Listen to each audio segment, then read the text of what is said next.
çıxıb tərk etmək.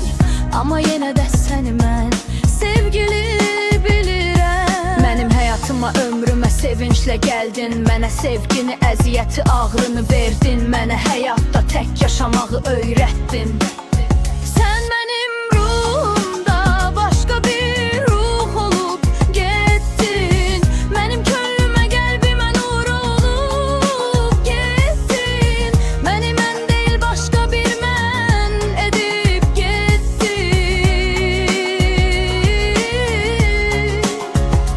Mən sənin həyatında bir heç olub getdin. Sənin ömründə, günündə heç olub getdin. Sənə deyil, hər şeyi öz qəlbimə etdin.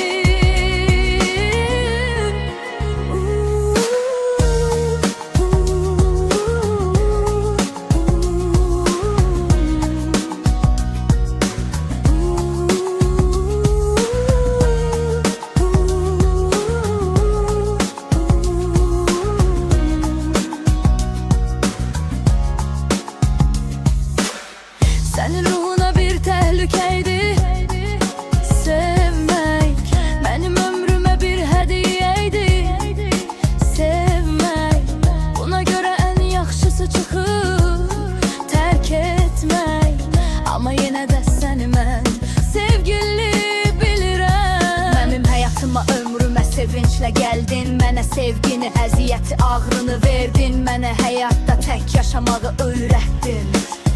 Sən mənim